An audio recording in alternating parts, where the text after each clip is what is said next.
Alors bonjour à tous, vous allez bien? Voilà, eh bien on est tout content des résultats de Timothy et Elise. Ils ont participé à un grand concours régional et ils sont cet après-midi en demi-finale. Et même Timothy, le plus jeune de toute l'équipe, a remporté le meilleur score dans sa... Et Elise aussi, dans leur catégorie. Et ça, c'est formidable. C'est bien, on les applaudit. Et voilà, et donc ce soir, c'est la finale. Enfin, la demi-finale et la finale. Bien, j'espère que vous allez tous bien, vous qui nous retrouvez sur Internet. Nous, ça va, il fait gris un peu, il y a du brouillard depuis 2 jours, mais c'est joli le brouillard aussi, quand on est bien au chaud. Hein. Eh oui.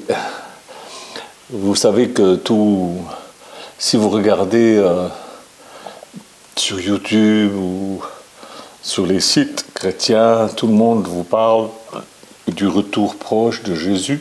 Tout le monde vous dit que il y en a même qui essaient de donner des dates.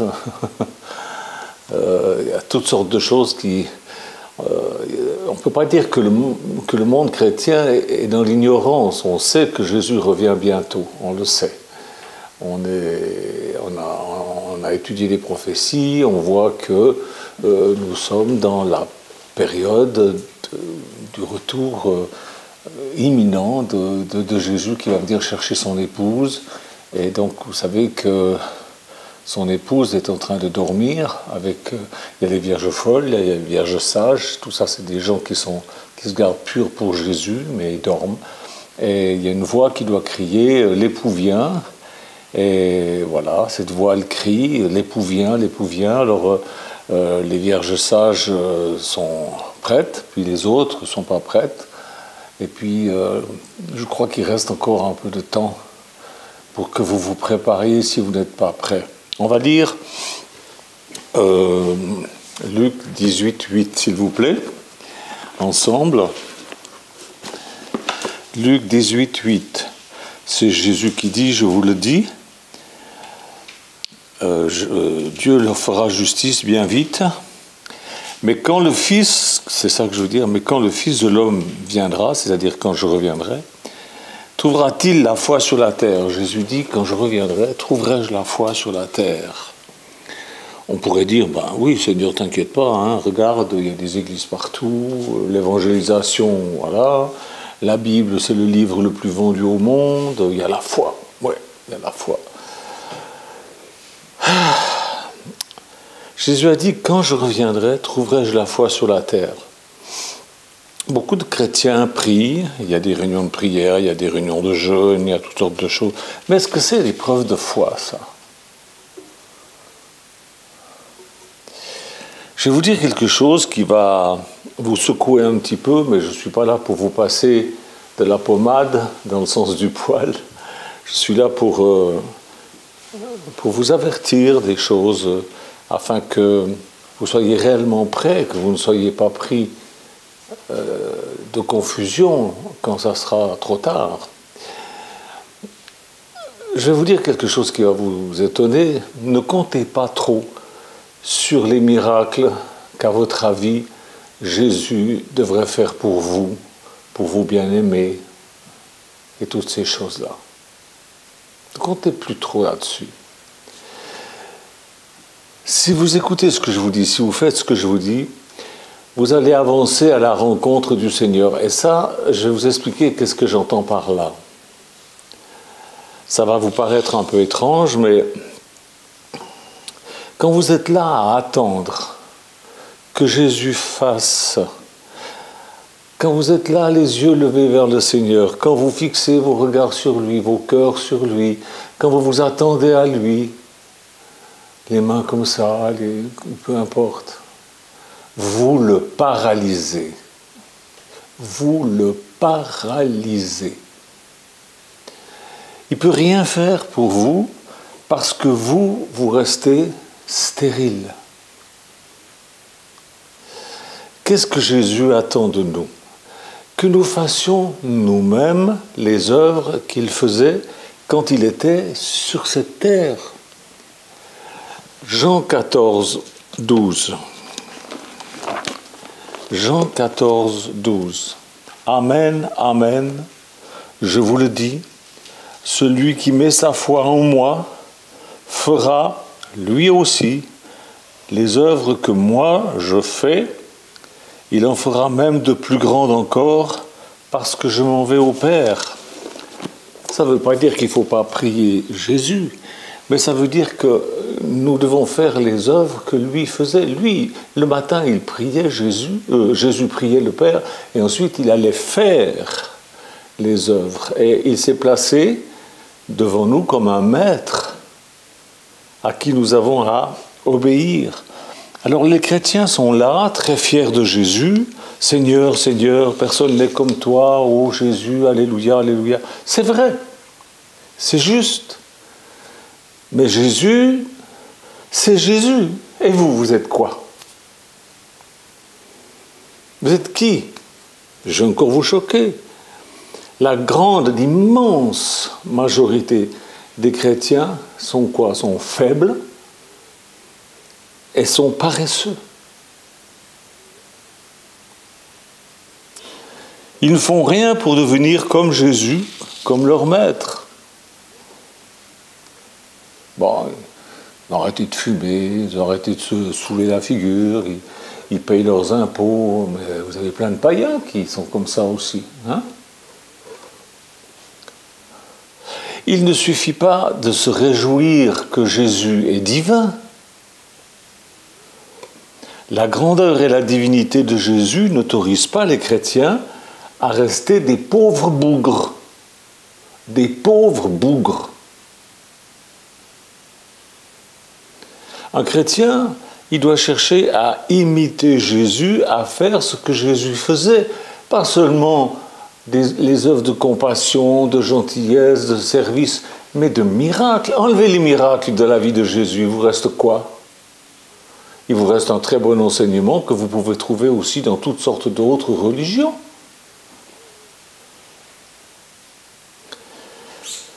Vous avez des chrétiens qui sont faibles spirituellement, misérables spirituellement, aveugles spirituellement, nus spirituellement, et ils se pavanent avec ça en disant « Notre Dieu est tout-puissant, il est omniprésent, il dit que je serai toujours la tête et pas la queue, mais ils sont la queue. » Le temps est venu, mes frères et sœurs, où les chrétiens doivent cesser de compter sur la grandeur de leur religion chrétienne et sur la grandeur des fondateurs de leur religion, et où ils doivent s'occuper d'être ce qu'ils doivent être personnellement.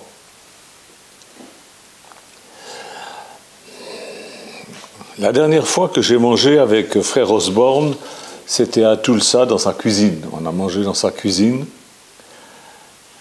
Et à un moment, il a posé sa fourchette, il m'a regardé, il m'a dit « Pensez-y, frère Janton. Nous sommes les seuls à pouvoir prouver que ce que nous disons est vrai en faisant des miracles au nom de Jésus. Pensez-y. » Vous pouvez avoir la meilleure religion.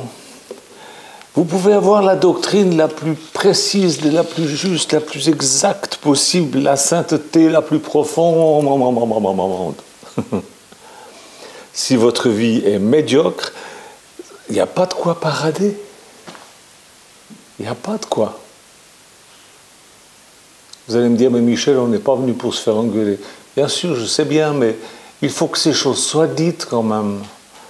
Parce que c'est bien de dire Jésus revient, mais il faut être prêt pour quand il va revenir. Ça, il y a peu de chrétiens, il y a peu de pasteurs qui vous enseignent ça. Ceux qui vous donnent les dates, etc. Et ils sont là en train d'hypnotiser les gens. Mais est-ce qu'ils disent ce qu'il faut faire pour être prêt? Je ne pense pas que Jésus se gargarise de joie en écoutant son peuple le louer tous les dimanches matins.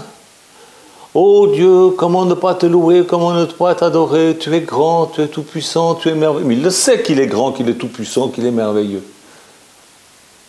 C'est pas ça la louange.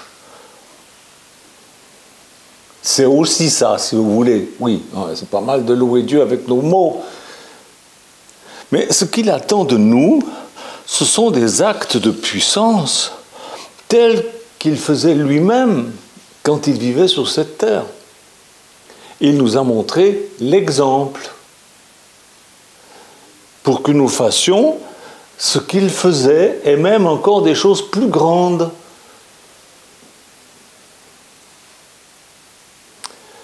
Les chrétiens aiment Jésus, mais quel Jésus? Ils ont été jusqu'à se battre pour lui.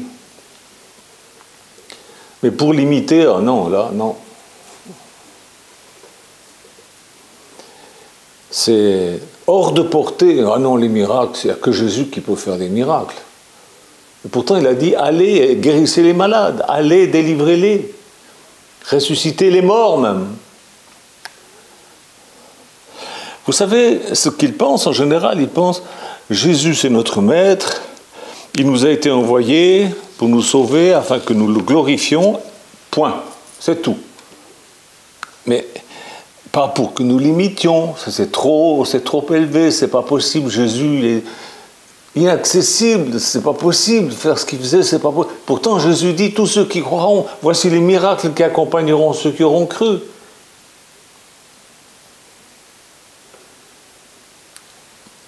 Vous ne pouvez pas dire que ce que je vous dis là est faux. Ce que Jésus attend de son peuple, c'est qu'il le considère comme un maître, comme le maître.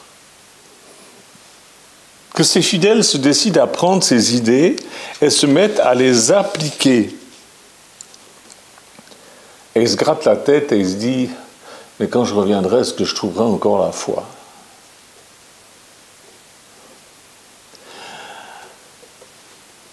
Nous savons que nous sommes dans l'époque où il va revenir. Il est temps de ne plus se comporter comme des enfants, mes frères et sœurs.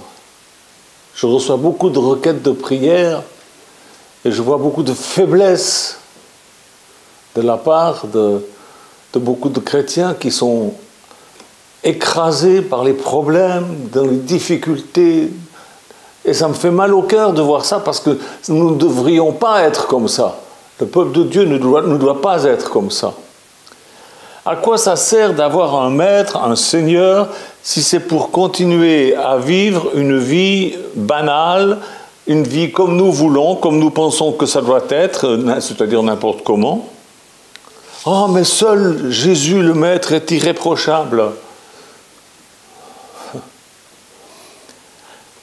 Les chrétiens ont placé les initiés dans un monde à part, c'est-à-dire que c'est très honorifique pour les initiés, hein, mais il serait préférable à Dieu et il serait préférable au monde que vous vous décidiez à entrer dans le monde des initiés. Vous savez ce que c'est, un initié?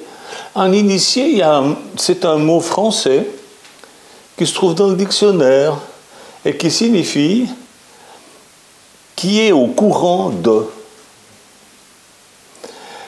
qui a été instruit, qui est éclairé. Voilà ce que c'est un initié. Puis le contraire d'un initié, c'est ce qu'on appelle un bleu. Vous savez ce que c'est un bleu? Un novice. Quelqu'un qui ne connaît pas toutes les informations.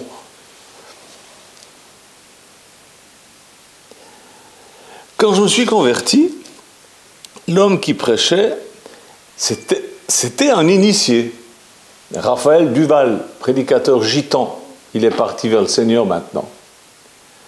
J'ai vu ce qu'il faisait le premier soir.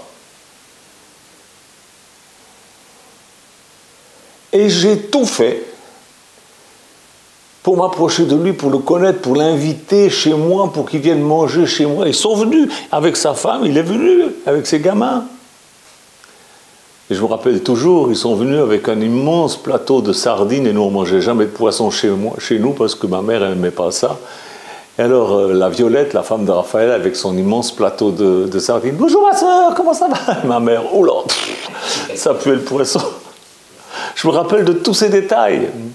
J'ai tout fait pour qu'il vienne à la maison. Ils ne sont pas venus qu'une fois. Je voulais le connaître, je voulais connaître ses secrets. S'il avait des secrets, je voulais les connaître. Je voulais être son ami, je voulais être près de lui pour savoir d'où lui venait cette puissance miracle. Je voulais savoir. Parce que je ne voulais pas être un chrétien assis dans les rangs, avec les mains levées, les yeux à moitié fermés, disant « Alléluia, Alléluia ». Non, ça me paraissait inutile presque. Je ne dis pas que la louange comme ça c'est inutile, mais c'est beaucoup plus utile d'être actif, d'être comme Raphaël était, quoi, je veux dire. Et puis l'année d'après, j'ai rencontré Camélia Théum, aussi une gitane. C'était la belle-mère de Raphaël. C'est une prophétesse. Quand elle est décédée, le prédicateur qui a prêché a dit, vous savez que chez nous les gitans, on ne reconnaît pas le ministère des femmes, mais pourtant il faut reconnaître que Camélia avait un ministère de prophète. Ah. Et c'était une vraie prophétesse, pas une de ces prophétesses gnangnan qui vous prophétisent des âneries, des machins qui n'arrivent jamais, ou des trucs tellement banals que c'est obligé que ça arrive. Non, non, non, non, c'était très, très précis, très pointu. Eh bien, j'aurais très bien pu être effrayé en me disant, oh là là, si je la fréquente de trop près, elle va connaître toute ma vie, je n'ai pas envie qu'elle connaisse ma vie, je veux... Non, j'ai tout fait pour la connaître. Je l'ai invitée à la maison. Ma mère lui a donné sa chambre. Elle a passé du temps chez nous et chaque année, elle revenait. On est devenus des amis. Nous avons parlé, nous avons prié ensemble. On a vécu des choses. Je suis parti en mission avec elle. J'ai regardé, j'ai vu comment elle faisait. C'était une initiée, quelqu'un qui savait, qui était près de Jésus, près de sa parole et qui faisait ce que la parole dit de faire. Pas seulement d'aimer, de pardonner, d'être gentil, de payer ses impôts, d'être poli. Non, mais tout le côté miraculeux. Et j'ai tout fait pour bien connaître tout ça. Je voulais savoir, je voulais connaître, je voulais être un initié. Alors Dieu, voyant ma disposition de cœur, m'a fait rencontrer le plus grand serviteur de Dieu de la deuxième partie du XXe siècle et d'une partie du XXIe, T.L. Osborne et son épouse Daisy. Mais je les ai rencontrés, avec mon épouse, on les a rencontrés. Le jour où on les a rencontrés, on a mangé avec eux. D'ailleurs, c'est la première chose qu'on a faite, c'est de manger avec eux. Ensuite, on les a invités chez nous, dans notre petit appartement au Péreux. On était dans une petite maison qu'on venait d'acheter, c'était tout petit.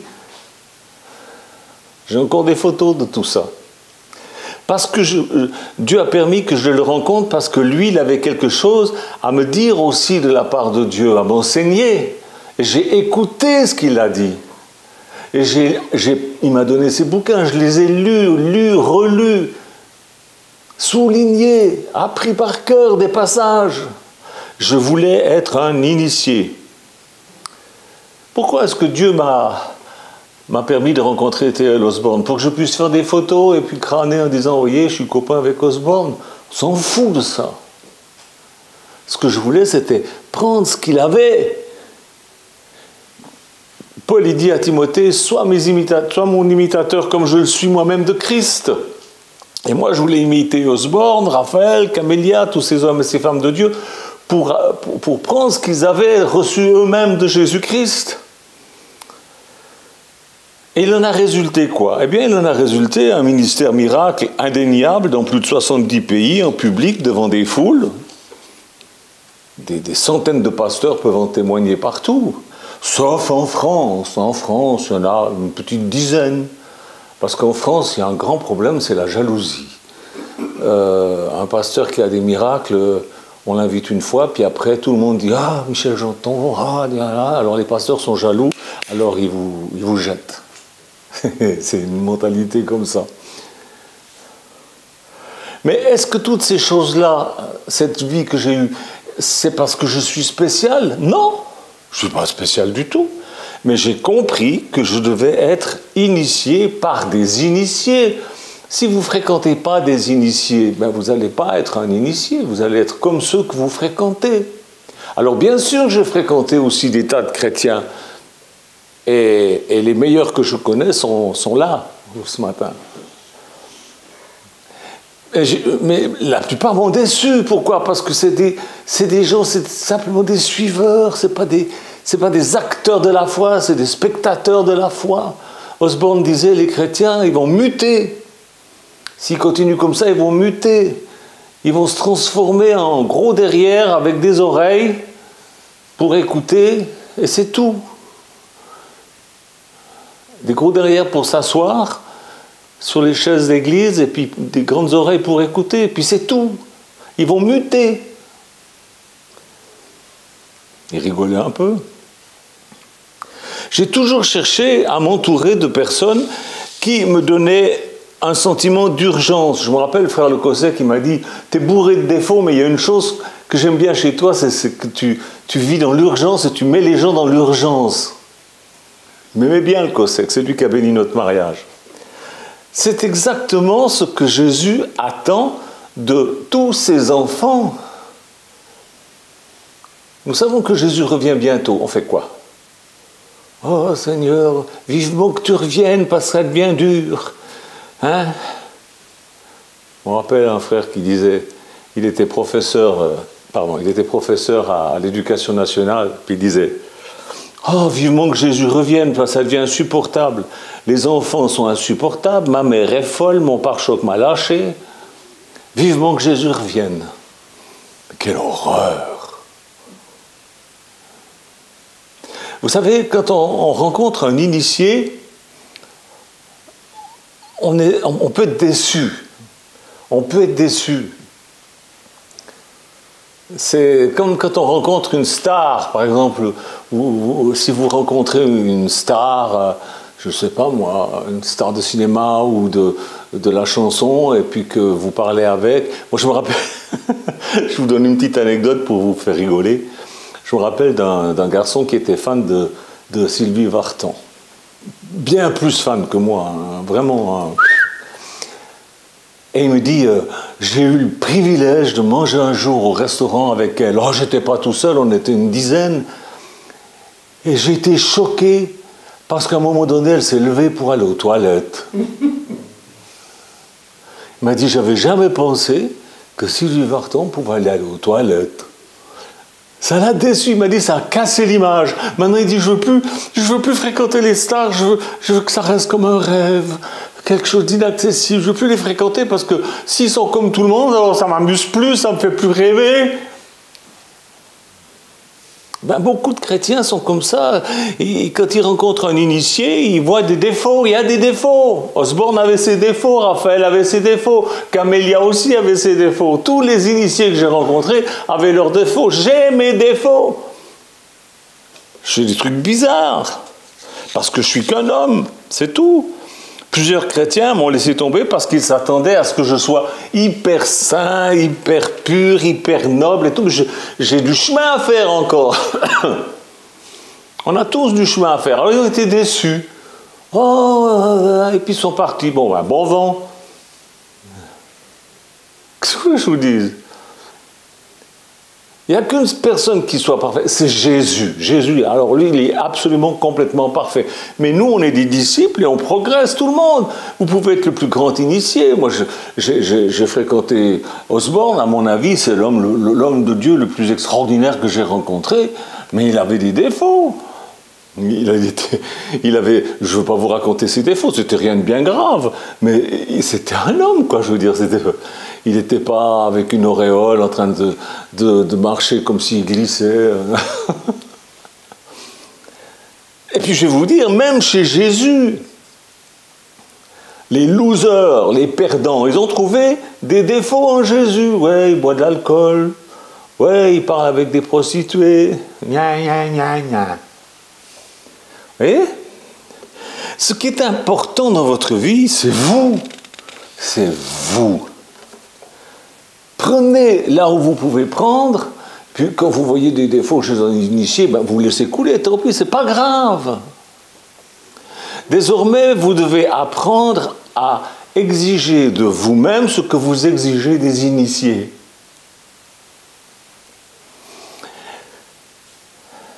Qu'est-ce que je désirais le plus en fréquentant Raphaël, Camélia, Osborne? Je désirais qu'il soit honnête avec moi, qu'il ne joue pas au mystique. J'ai posé la question, c'est filmé, je l'ai, il faudra un jour qu'on mette ça sur le site Révélation Bible.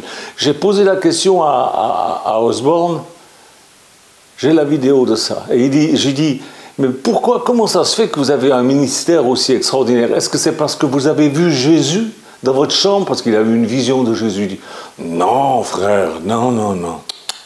Les visions, ça peut être erroné. Je dis, mais alors c'est quoi? Et il a pris la Bible, il a dit, c'est là le secret. Tout est là. Tout est là. C'est là le secret. C'est dans la Bible. C'est à la portée de tous les croyants. Je voulais qu'il soit honnête, il a été honnête. Je ne voulais pas d'une espèce de mystique, flap, flap, flap.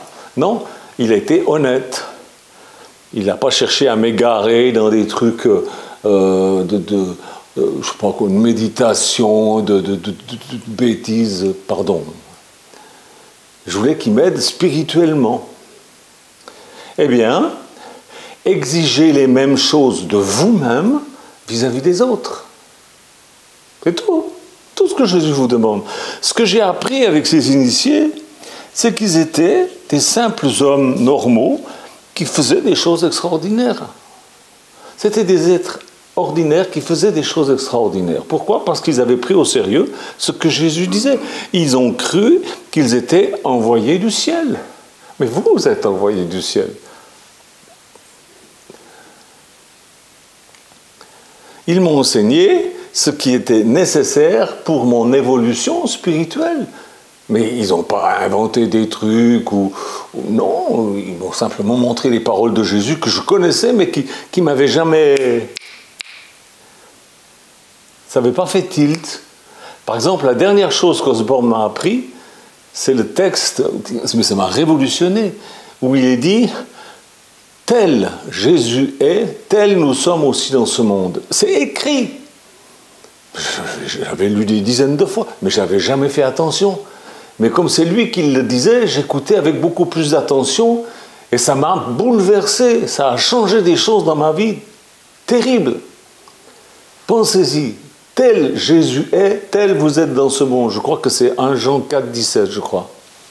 Alors, si vous ne prenez pas au sérieux les paroles de Jésus, comment pouvez-vous le convaincre de votre respect et de votre amour, en lui disant « Alléluia, tu es le plus grand, tu es le meilleur ».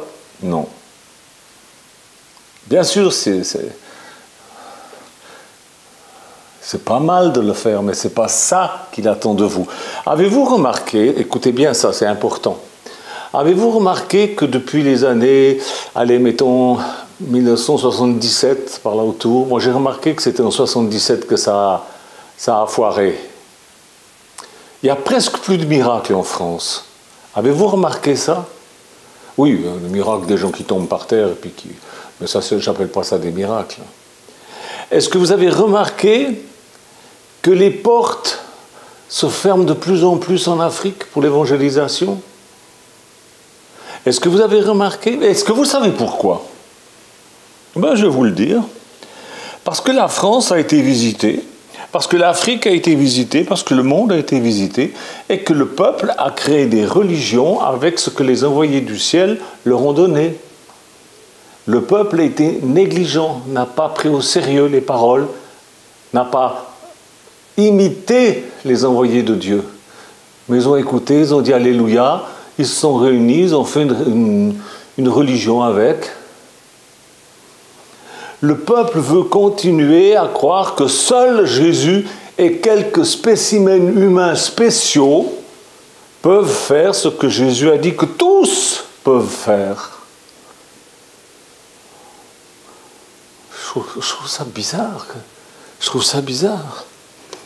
Alors Dieu leur a retiré son aide. Eh oui. pour attirer la bienveillance de Dieu. Il faut commencer par le commencement. Se repentir de cela, d'avoir été négligent. Et il faut prendre au sérieux ses envoyés. Premièrement, prendre au sérieux Jésus, qui nous a été donné. Ensuite, ses initiés, ceux qui imitent le Seigneur. Dieu a envoyé des anges, des milliers d'anges, pour vous secourir.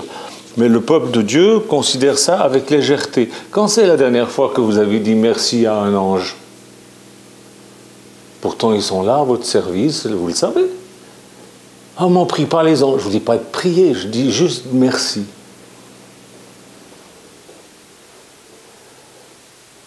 Alors tant pis pour la France, tant pis pour l'Afrique, tant pis pour le monde.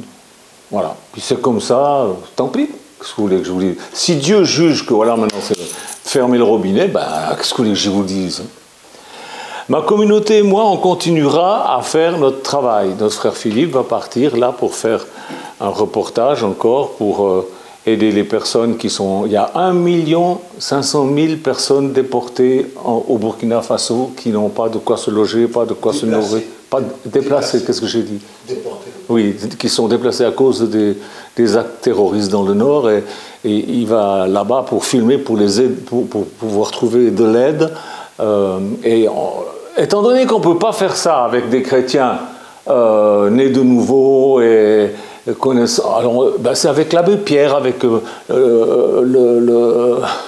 on appelle ça, l'Emmaüs qu'on fait ça.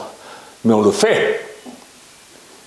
Puis moi après je vais derrière et puis je vais évangéliser, prier pour les malades, et il y aura encore des miracles et vous verrez tout ça bientôt. Ma communauté et moi, on continue à faire notre travail, à financer ces choses-là. Même si personne ne nous comprend, même si personne ne nous croit, même si personne ne nous prend au sérieux, on le fera malgré tout et on aura notre récompense. Je voudrais que vous ayez votre récompense. J'aimerais que vous bénéficiez aussi de ces récompenses. Mais ça ne sera possible que si vous commencez à comprendre ce que Jésus attend de vous. Combien d'anges attendent que vous vous mettiez à l'œuvre faisant ce que Jésus faisait? Quand Jésus était fatigué et mal en point dans le jardin de Gethsémani, des anges sont venus pour le secourir. Quand il était en train de jeûner, de prier pendant 40 jours, fatigué, tenté par le diable, des anges sont venus pour le secourir. Les anges sont prêts à vous soutenir, à vous aider, à vous fortifier, à vous donner tout ce dont vous avez besoin.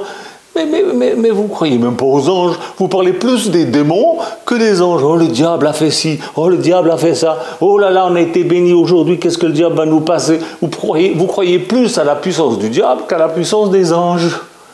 Ah, les anges, vous savez, faire attention, il ne faut pas retomber dans le culte des anges. Mais ça, c'est des fausses excuses. Quand vous comprendrez ce que je vous dis, alors la prophétie qui se trouve dans la Bible et qui dit que la lumière du soir poindra, cette lumière poindra, ça sera la vôtre. Votre lumière sera visible et des milliers de personnes seront sauvées au travers de vous, guéries au travers de vous, délivrées au travers de vous par vos actions de foi. Et Dieu placera à la tête de la France le gouvernement que la France méritera. Pour le moment, elle a ce qu'elle mérite. Il ne faut pas vous plaindre, hein. La France a ce qu'elle mérite. C'est écrit que Dieu se plaît à mettre à la tête des nations les hommes les plus vils quand les gens du peuple sont...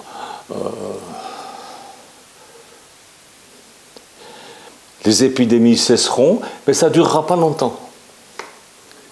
Ça ne durera pas longtemps. Ça durera 6 jours, 6 semaines ou 6 mois, pas plus. Et Jésus reviendra pour chercher son épouse. Soyez de ceux qui entrent dans son œuvre d'une façon réelle. Amen. Merci Jésus de bénir ces paroles et de permettre que mes frères et sœurs en tiennent compte et ne se sentent pas frustrés par ce que j'ai dit, mais qui se sentent au contraire piqués, encouragés à le faire. Merci Jésus. Amen. Dieu vous bénisse. Au revoir. Ma vie sera éternelle. Sans lui, je l'avoue, je n'ai que des problèmes. Il me donne son amour, car il est fidèle. Oui, je lui dois tout, parce qu'il m'aime. Ma vie, ta vie ne t'appartient pas, c'est lui, Jésus, qui décidera. Ma vie, ta vie ne t'appartient pas, non, c'est lui, Jésus, qui décidera.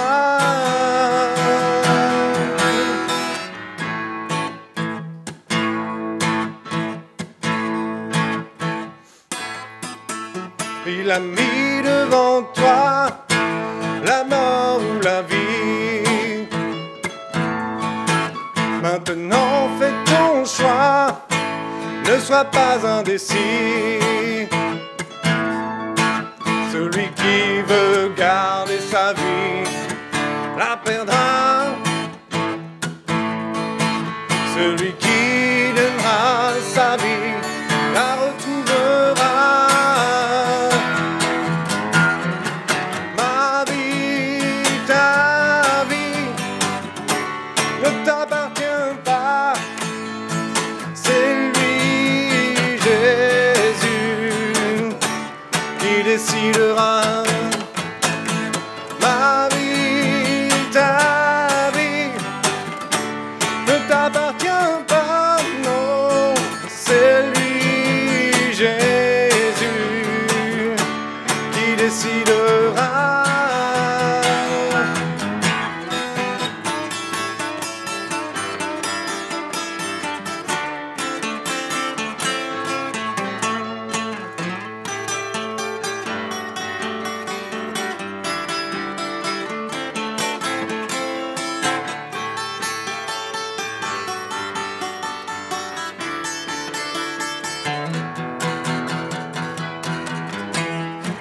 Ma vie, ta vie ne t'appartient pas, c'est lui, Jésus, qui décide.